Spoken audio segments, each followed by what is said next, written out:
السلام علیکم۔ ایک آدمی انتہائی مالدار تھا، دولت اور رزق سے مالا مال۔ اس کی شادی ہو چکی تھی۔ ایک مرتبہ کسی کام سے دوسرے شہر کے سفر پر نکلا۔ وہاں بھی اس نے ایک عورت کو پسند کر لیا اور اس سے شادی کر لی۔ وہ سال میں ایک دو دفعہ اپنی دوسری بیوی کے پاس جاتا اور اس کو ضرورت زندگی مہیا کر آتا تھا۔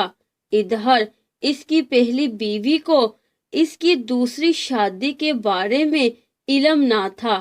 دوسری بیوی کے چچا سے اس آدمی کی خط و کتابت ہوتی رہتی تھی۔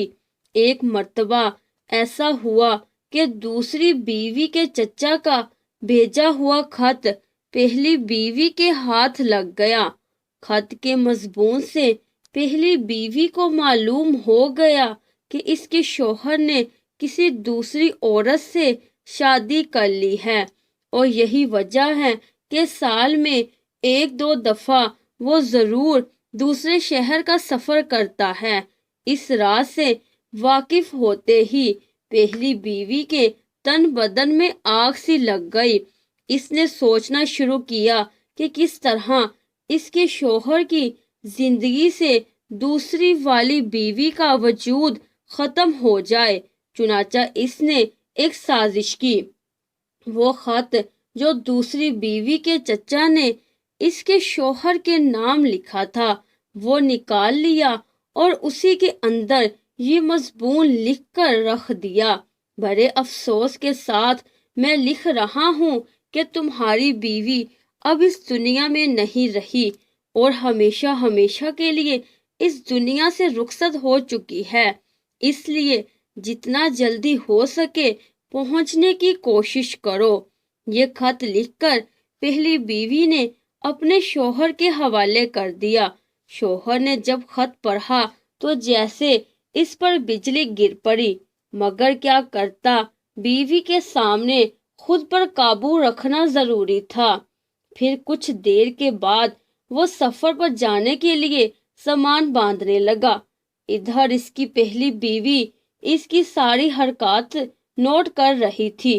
اچانک وہ گویا ہوئی: میں دیکھ رہی ہوں کہ تم کھوئے کھوئے سے لگ رہے ہو، تمہارا دل کہیں اور مشغول ہے۔ مجھے لگتا ہے کہ تم نے کسی دوسری عورت سے شادی کر رکھی ہے۔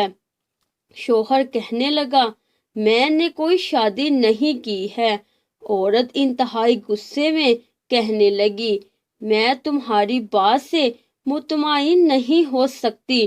قسم کھاؤ کہ اگر میرے سوا تمہاری کوئی دوسری بیوی ہو تو تم اس کو 3 طلاقیں دیتے ہو۔ شوہر نے یہ قسم کھانے میں کوئی حرج نہ سمجھا، کیونکہ اس کو یقین ہو چکا تھا کہ اس کی دوسری بیوی اب مر چکی ہے۔ اس نے پہلی بیوی کے سامنے اس کے کہنے کے مطابق قسم کھا لی۔ شوہر جب قسم کھا چکا تو بیوی کہنے لگی: اب تمہیں سفر پر جانے کی کوئی ضرورت نہیں، کیونکہ تمہاری دوسری بیوی زندہ ہے، مگر اب اس کو طلاق ہو چکی ہے۔ اس طرح سمجھداری سے اس پہلی عورت نے اپنا گھر بچا لیا۔